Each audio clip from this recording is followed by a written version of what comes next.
E aí, mais adiante, Mateus segue, eu já expliquei por que ele evoca tanto as profecias do Velho Testamento, especialmente do profeta Isaías, que ele superabunda na evocação de Isaías.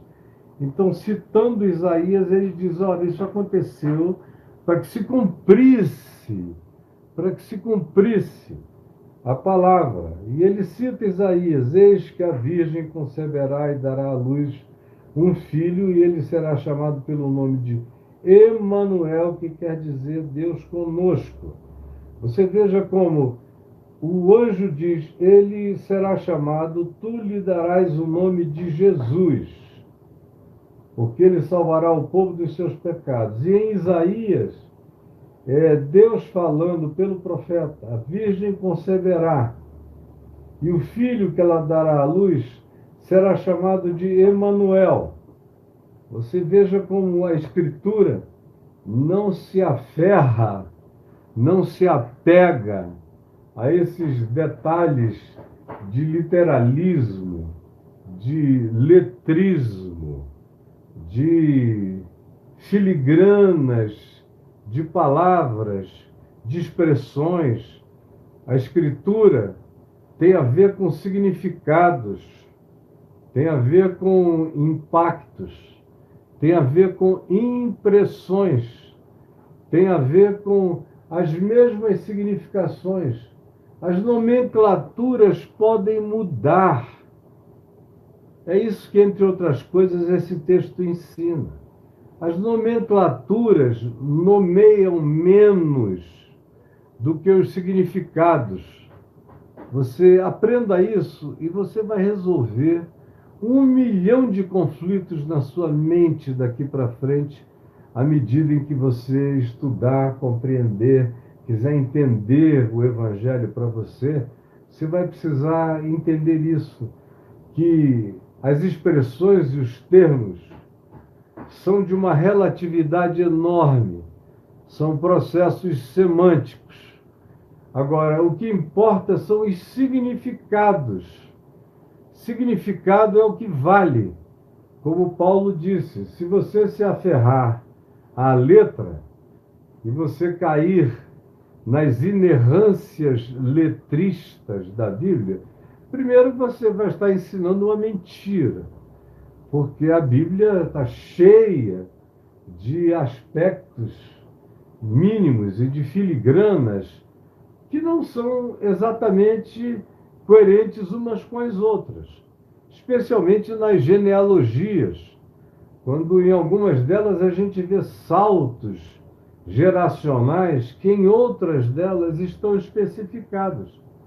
E nem porque houve essa lacuna, a Bíblia deixa de botar o texto no mesmo ambiente do livro, da Torá, das sabedorias dos salmos, dos provérbios e dos profetas, mesmo sabendo que quem lê uma informação num livro poderia perguntar por que no outro livro, que é considerado também igualmente inspirado, existem essas lacunas. Faltam essas declarações. Por quê? Ou porque sobram declarações. Por que num determinado livro histórico do Velho Testamento há detalhes que num outro livro da mesma história são pulados, são passados, ou aparentemente são editados. Mas mesmo assim, os escribas, os que copiaram, os que transcreveram, os que apanharam a tradição oral que vinha de séculos e séculos passando de pai para filho, e com uma exatidão de palavras na tentativa de que cada um guardasse exatamente o que estava ouvindo, como é que no mesmo lugar, no mesmo desenvolvimento, onde se cria um livro feito desses compartimentos do Velho Testamento, a Torá, os livros históricos, os salmos e sabedorias e os livros proféticos. É assim que o Velho Testamento está dividido. E nesse ambiente existem informações que não estão e não são as mesmas nas narrativas de mesmas histórias. São as mesmas histórias, mas não são exatamente nos detalhes a mesma narrativa. Por quê? Porque a Bíblia nos ensina que o importante não são as filigranas genealógicas, nem de quantidade de povo que foi para uma guerra, nem exatamente entre que reis e que reis aquele episódio aconteceu. Tem alguns que acrescentam um ou dois reis a mais, tem outros que pulam, suprimem.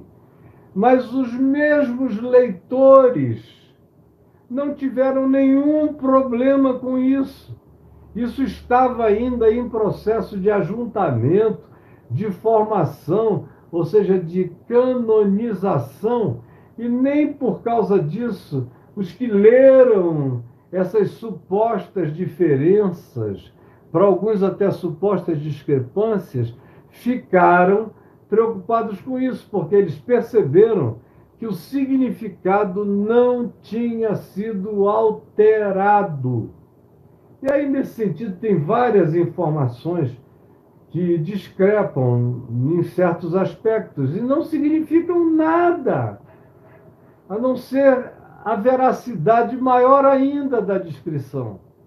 Porque se é um livro de impressões humanas, um livro de Deus para o homem, tem que ter a ver com a interpretação do homem, com a impressão humana, com a capacidade humana de, no seu tempo e naquela hora, atribuir sentidos. Sentidos, sim, que precisam estar corretos. As palavras que nomeiam esses significados podem variar. Agora, uma vez que você mete isso na cabeça, que você entende, você deixa de ficar advogando como coisa pertinente à salvação, o que é uma heresia. Alguém advogar a exatidão letrista, a inerrância literária e letrista da Bíblia como palavra de Deus é uma blasfêmia, é um pecado. E é uma inexplicabilidade sem solução, porque a única solução é admitir fatos. É assim mesmo, tem sim, tem isso mesmo. Agora, a mensagem não muda, o sentido é o mesmo, o significado é inalterado.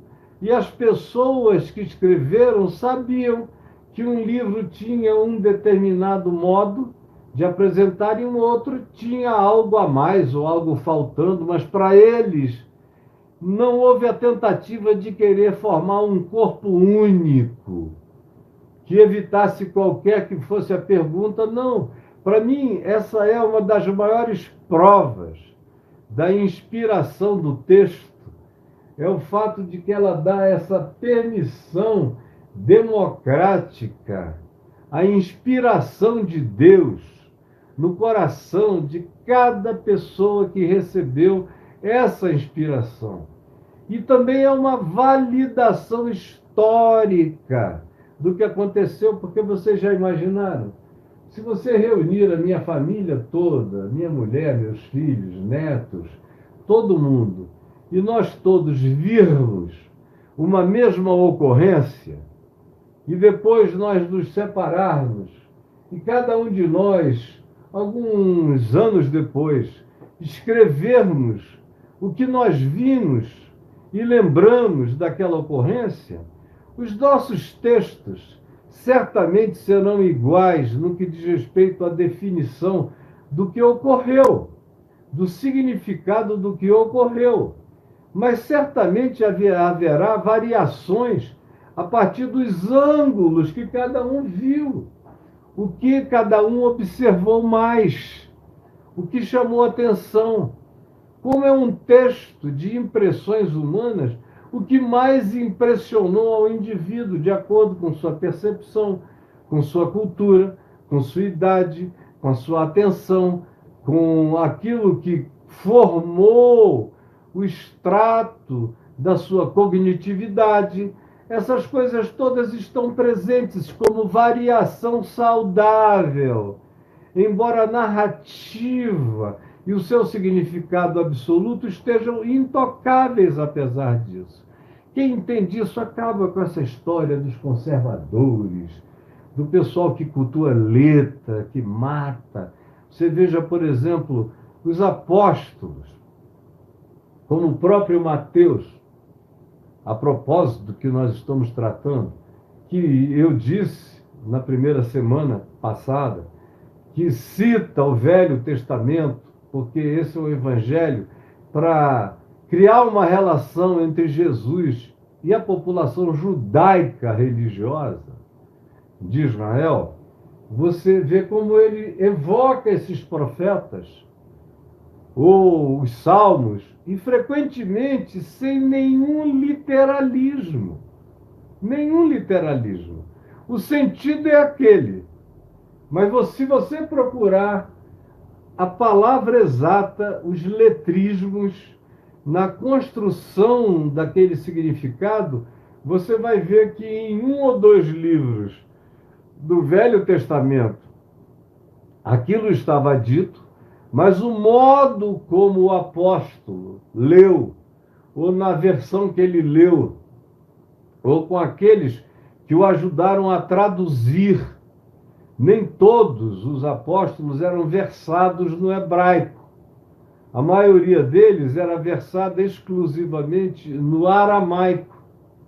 Então não era todo mundo que sabia hebraico. O hebraico, em Israel, era a língua da cultura, do sacerdócio e da aristocracia.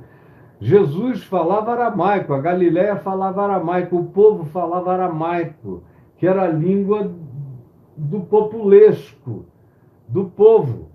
E Mateus pega conforme ele entende o significado, e o significado para ele está certo.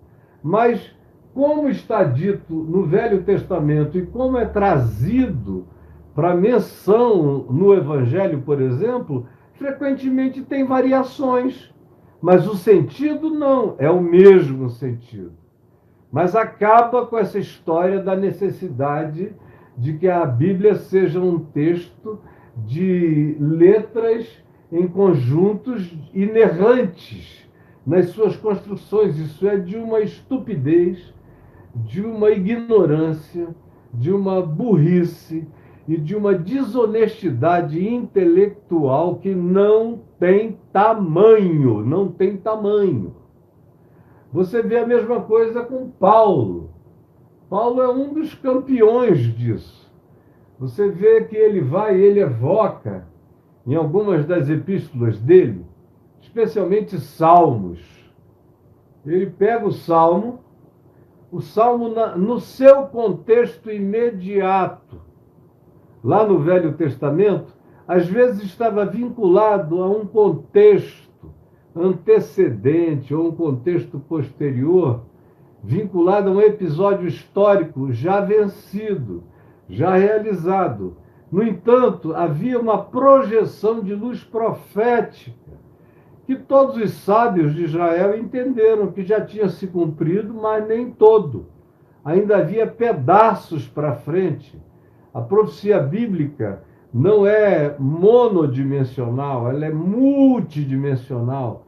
Por isso, frequentemente, ela se cumpre num instante, num momento histórico, mas ela se reserva de maneira muito mais ampla e profunda nas suas possibilidades de aplicativo para frente. E os sábios e estudiosos sempre reconheceram isso. E Paulo era tudo menos inculto, ele era cultíssimo. Na geração dele, se diz que ele era dos mais avantajados, era um ser genial e de uma cultura incomparável. Era o que ele tinha, não só de teologia e de história judaica e de civilização judaica e de conhecimento acadêmico de todos os livros que foram sendo produzidos paralelamente à Torá e aos profetas especialmente nas produções do exílio em Babilônia, quando a própria escritura cresceu muito e a organização dela, e eles tiveram tempo, 70 anos de tempo no cativeiro, para criarem a sinagoga, para organizarem melhor a academia, o estudo, a percepção, e para registrarem as histórias paralelas, importantes, mas que não constam naquilo que nós chamamos de o texto canônico. Pois bem, Paulo, como eu dizia, é mestre nisso. Ele pega, você que conhece os contextos antecedentes, diz, não, esse contexto aqui estava vinculado a isso. Mas para ele, o sentido era muito mais amplo. E ele tirou daquele contexto e aplicou a esse contexto aqui, aonde isso ganha a sua plenitude. Ali era um cumprimento relativo. Agora, aqui, para Paulo, o cumprimento se absolutiza. Sem falar em outras circunstâncias em que a profecia se cumpriu no passado, está se cumprindo no presente e se cumprirá plenamente ainda no futuro. O que você encontra essas multidimensionalidades de projeção profética, que não tem nada a ver com letrinha, com aprisionamento da revelação a um contexto imediato fixo. A escritura é viva, é livre, é crescente, ela se auto-aplica, ela se replica, ela tem as suas funcionalidades que variam com o aplicativo histórico, ela só não muda o seu significado, mas ela muda os seus aplicativos e vai crescendo em gravidez de pertinência, como palavra viva de Deus, como revelação de Deus. Pois bem, Paulo faz isso em abundância, mais do que qualquer outro apóstolo. E se a gente lesse a Bíblia com honestidade intelectual, a gente não faria disso nenhum problema. Como os conservadores, os puritanos, os da inerrância do texto bíblico fazem, se encalacrando, perdendo respeito pela academia. Qualquer pessoa, um pouquinho inteligente, com alguma cultura, com alguma sabedoria, com um mínimo de coerência, olha e diz, poxa, o que é que custa admitir que ao invés de 90 mil, foram 50 mil que foram aquela guerra? O que é que custa admitir que ao invés de 40 mil mortos, foram 27 mil mortos? Como outro livro diz. Ou que adianta, ou que custa admitir que tanto faz. Se foram 27 ou 35 mil, a guerra aconteceu, gente morreu, e o lado que venceu é indicado como vitorioso. É só isso que importa.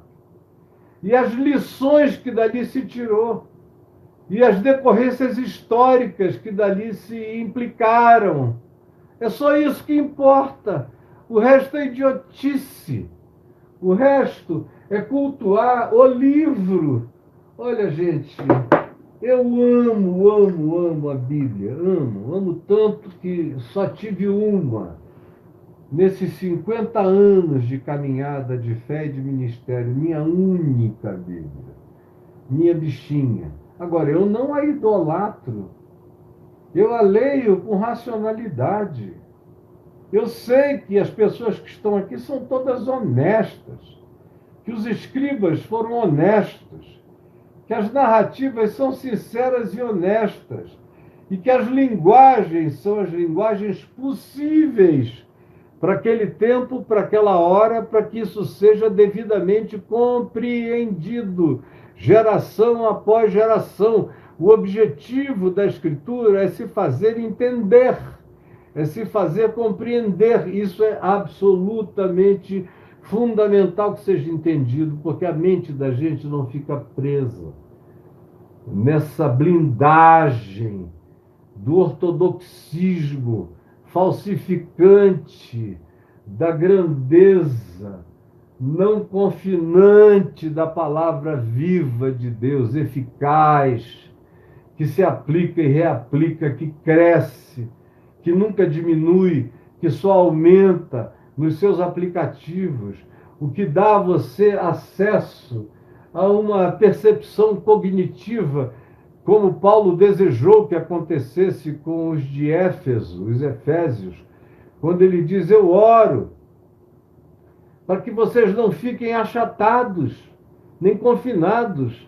Eu oro, me ponho de joelhos para que a cognição espiritual de vocês tenha dilatamentos multidimensionais, que vocês compreendam a altura, que vocês compreendam a profundidade, que vocês compreendam a largura, que vocês compreendam o comprimento, que vocês não fiquem amarrados a um momento, a um contexto aprisionante, porque essa palavra é viva, como Jesus a fez viva.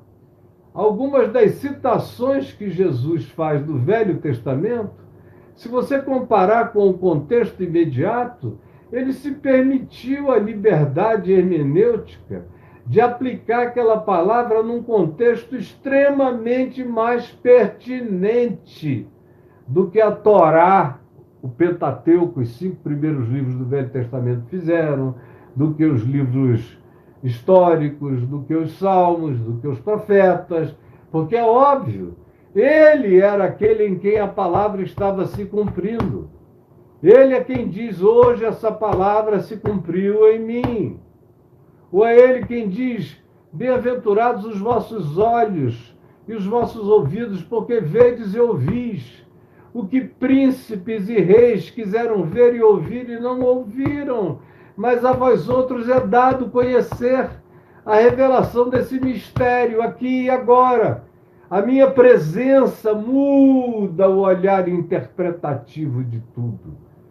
Os príncipes e os reis tinham a escritura, mas eles não tinham a encarnação, a interpretação, a hermenêutica viva, o aplicativo real, absoluto e definitivo do que estava dito em palavras, mas não estava encarnado em vida, em sangue. Isto dito para você que está aqui, e eu espero de todo o meu coração que vocês não menosprezem o que vocês estão ouvindo. É uma informação que tem gente que entra no seminário e sai do seminário, seminários batistas, presbiterianos, históricos ou pentecostais, e não ouvem isso. Entram com a cabecinha de nós. É uma cabecinha empedradazinha, não tem nada de dilatamento, não é só um problema de atrofiamento mental e cerebral, é um problema de atrofia no espírito, na cognitividade mais profunda. E aí a tua mente fica fechada, selada, você lê, e não entende nunca, como acontece com a grande maioria. E você vê o exemplo de Jesus aplicando de maneira larga, lata, profunda, para além do aprisionamento letrista. Você vê a mesma coisa nos evangelistas dos evangelhos, você vê a mesma coisa nos apóstolos, especialmente em Paulo, com argumentações inegáveis. Qualquer um que leia chega a essa conclusão e não vai ficar fazendo essa viagenzinha de querer jogar pedra em mim, dizendo: seu herege.